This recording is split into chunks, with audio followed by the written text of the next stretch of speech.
Welcome to Sports Cards once again. Now, when I was a kid collecting sports cards, I remember the Beckett Price guides as the source of all things card value related. I would get a new magazine each month and eagerly go and see which of my cards had gained or lost value over the past month. But nowadays, determining the value of your cards is a much different process, and the monetary value of sports cards is almost entirely determined by recent selling prices on eBay. Whether you like this or hate this, that's where we're at. In this video, we're going to look at the good, the bad, and the ugly of this modern approach to determining card values, and reflect on what the future may hold for determining card values.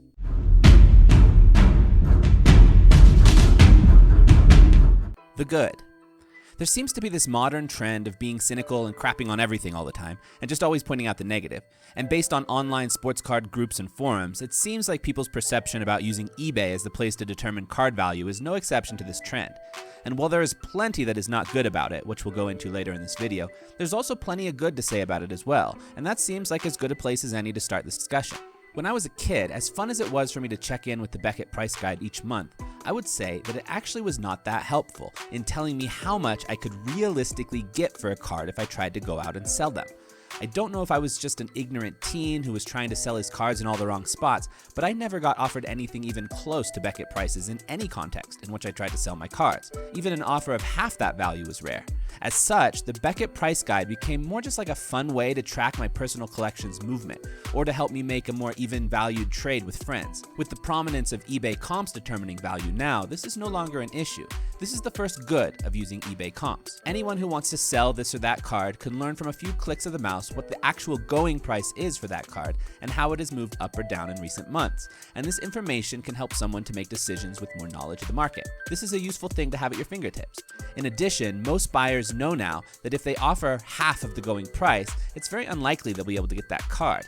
They may still offer a price under the current comps, but at least everyone kind of expects cards to be at least in some general ballpark. This limits both price gouging by sellers and ridiculously low, laughable offers by buyers. It doesn't completely get rid of these things, as there still are some ridiculous offers that get thrown around here and there, but at least it makes it somewhat less common than it used to be back in the day. The second good thing to say about using eBay comps is that for the most part, though not always, and we will get into that, you can see the value of a card without needing to question the factors that determine that value. What I mean by this is that with Beckett Price guides, I never knew what it was that was determining that value. Was there some sort of formula or algorithm being used? Was it a bunch of sports fans sitting in a room determining which players did good during the past month? What exactly was it that was causing these movements? It wasn't transparent, not to me at least. With eBay comps, there's nothing hidden.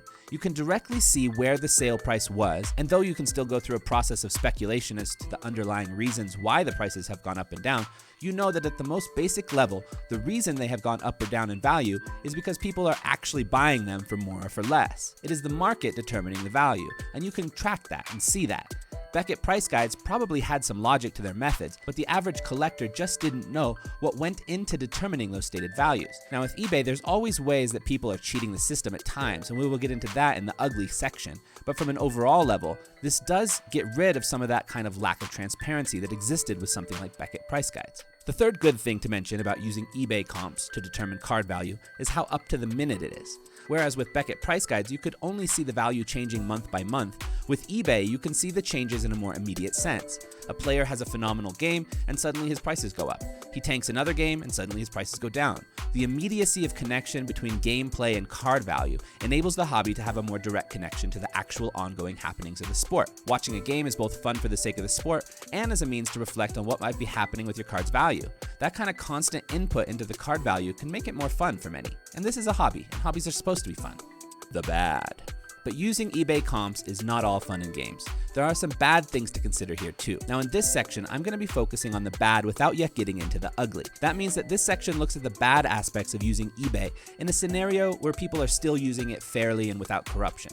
This other kind of ugliness will be looked at in the next section. The first bad thing to mention is the practice of using eBay to determine card value has brought the monetary aspects of card collecting more and more into the center of the hobby. While value prospecting and investing have always been a part of the hobby, the collector's aspect of sports cards can get weighed down in the bog of money-only thinking when card value determination is right at the tip of everyone's fingertips at all moments. Someone walking through a card shop or at a card show, instead of just looking for their favorite cards or their favorite player, or just appreciating the beauty of the cards around them, very often will be found with their face in their phone searching up the value of this or that card to try to find for themselves the best deals.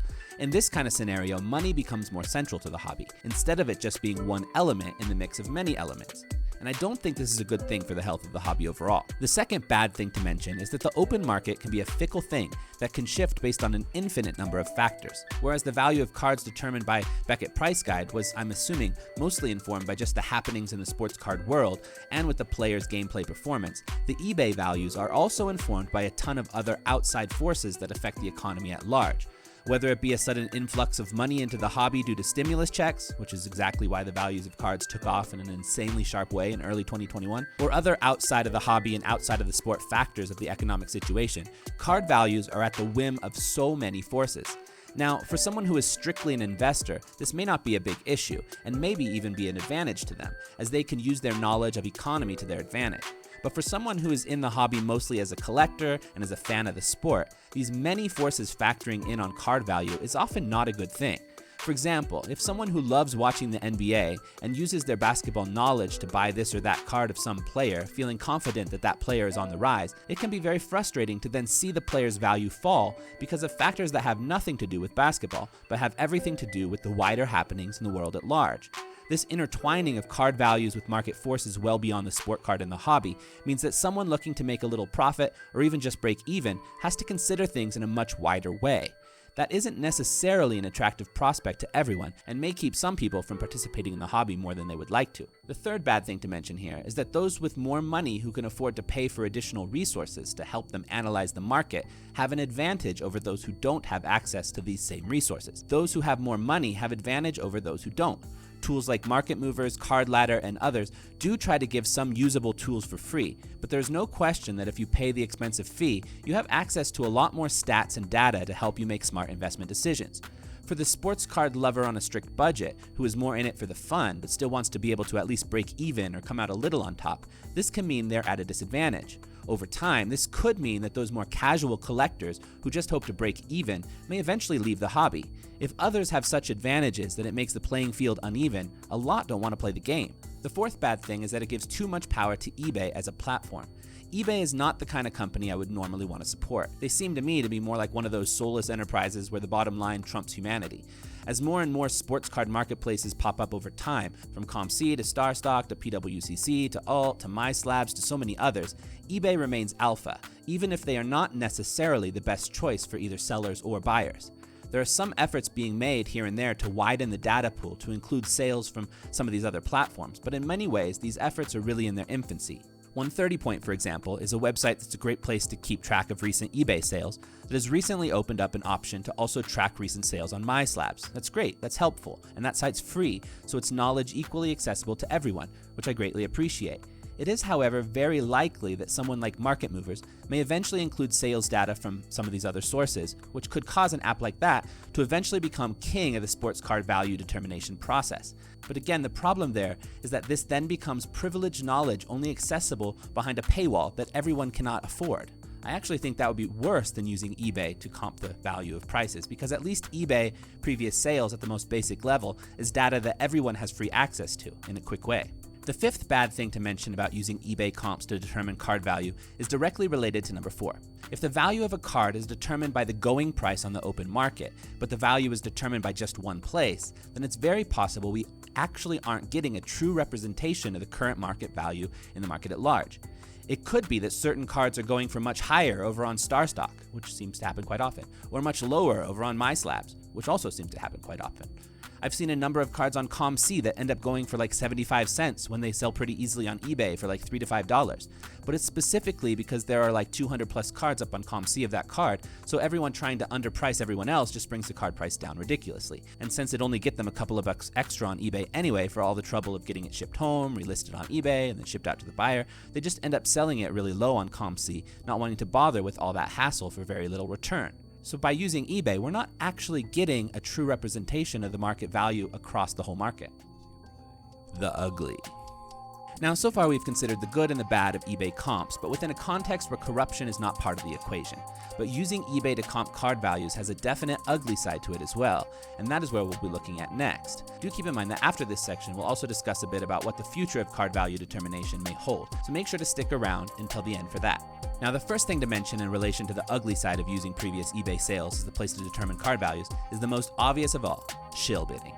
Shill bidding is essentially a situation where people overbid like crazy on their own cards, or their friends' cards, or their employer's cards, or whatever. Then they likely end up buying it back for a ridiculously high price, and then shortly thereafter they put that card right back on the market now that they've manipulated the market to say that the card is that higher number they've just fake created. Now, with cards that have a higher pop count, this doesn't work well, since it's easy to see all the other cards that sold in the last couple of weeks don't go for anywhere near that number. But for cards that are low pop count and don't enter the market as often, this can cause really inflated prices that are not based on actual market forces. This is just plain corruption and market manipulation, and it is very common. eBay does a lot to try to prevent this from occurring, but it still happens all the time and is nearly impossible to completely prevent.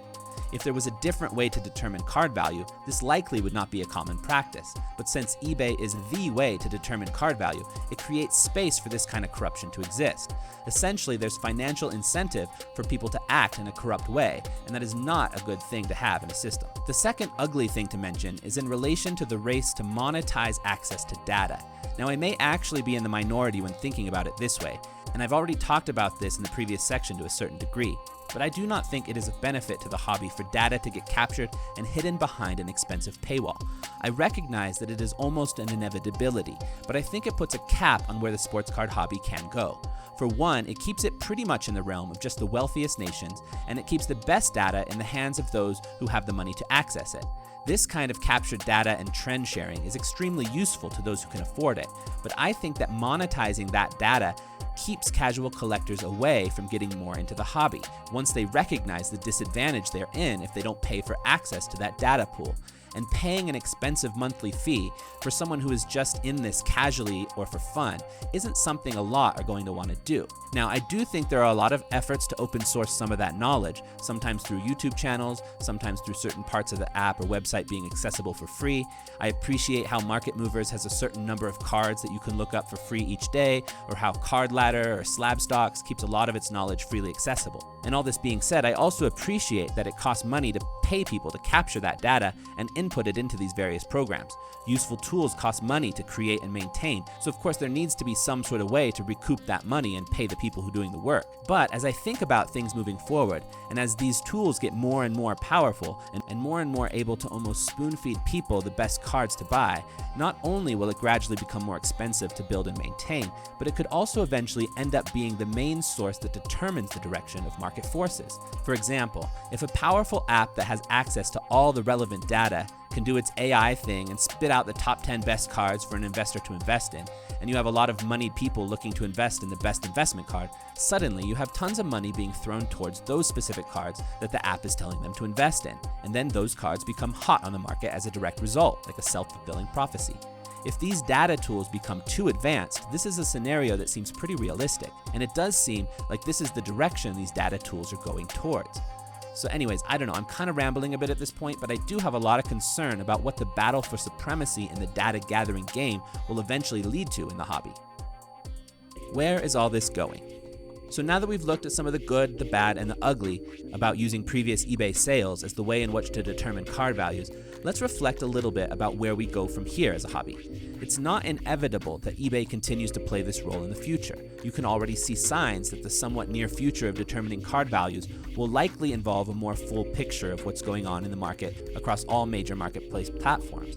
That seems pretty clearly like the next place things are going. Likely, a tool like maybe Market Movers will develop to a point where it's able to pull in the data from multiple marketplaces and show the current market value based on a combination of all these data pools together. That seems likely to be a scenario not too far into the future. Beyond that, it's hard to say exactly where things will go. What do you think? Where do you think it will go from there? With that being said, that's all I have for you at the moment. If you like this video, please do subscribe, like, comment, and hit the notifications icon. I appreciate you. Peace. Thank you.